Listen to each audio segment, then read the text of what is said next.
Israel's Defense Minister Yoav Gallant has said that his country's planned airstrikes on Iran will make the world understand Israel's military power. And this statement comes after a visit to the Hatzerim Airbase on Wednesday.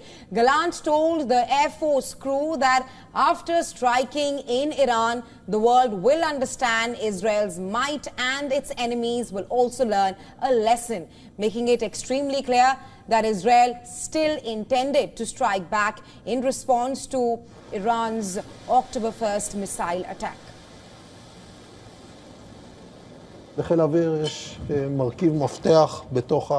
The Air Force is a key element in this matter, and anyone who tries to harm us will be harmed. This is also true for Iran.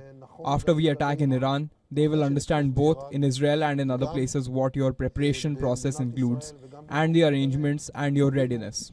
And we have a very high confidence in your abilities, personally in each of you, as a group and as a squadron, and of course, full confidence in the Israeli army.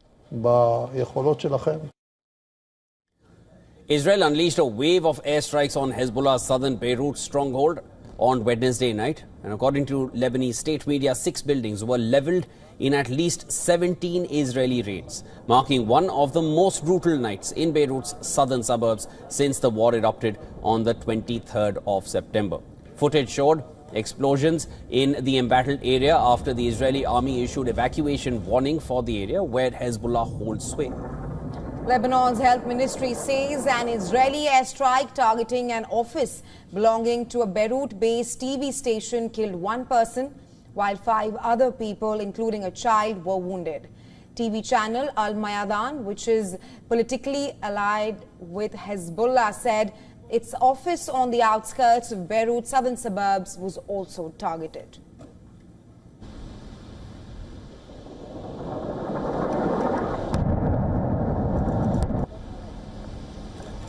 In southern Lebanon, Israeli strikes pounded Tyre, leaving swathes of its center in ruins and sparking a new exodus from the coastal city. Area Disaster Management Unit said 7 buildings were leveled and over 400 apartments were damaged in these strikes.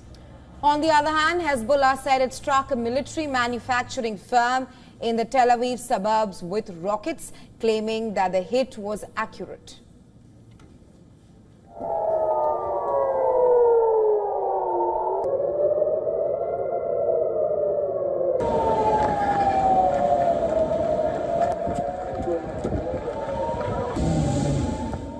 The militant group also said that launching drones towards a military base near the north Israeli city of Haifa on Wednesday.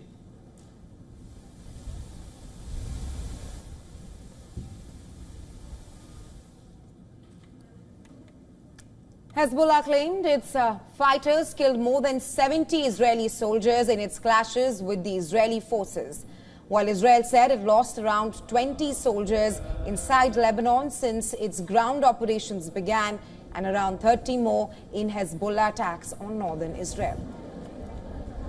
Furthermore, U.S. Defense Secretary Lloyd expressed deep concern to his Israeli counterpart Yoav Gallant over strikes on the Lebanese army after 3 soldiers were killed over the weekend in the country's south. In Gaza, medics and residents said that 42 people were killed on Wednesday as Israeli forces intensified a siege of northern parts of the Palestinian enclave, surrounding hospitals and refugee shelters and ordering residents to head towards the south now.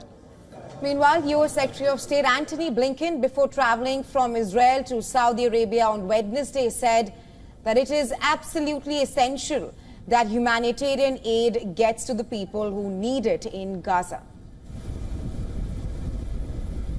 A couple of weeks ago, Secretary Austin and I wrote to the Defense Minister, Strategic Affairs Minister, with a list of things that need to happen in order for assistance to get more effectively to people who need that assistance. So we went over that in some detail yesterday, and I can report that there's progress made, which is good, but more progress needs to be made.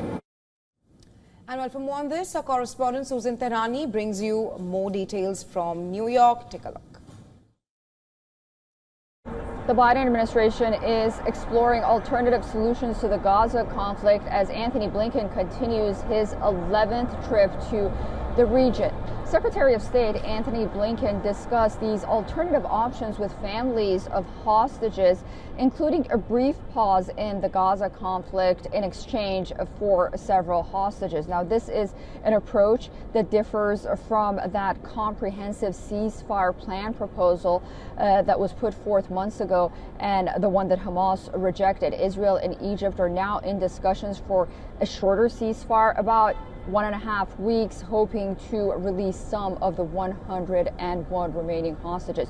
U.S. officials hope that Hamas will be open to negotiations now that their leader, Yahya Sinwar, has been killed. But Hamas says that they will not come to the negotiating table, at least not for now, until Israel guarantees that they will leave Gaza.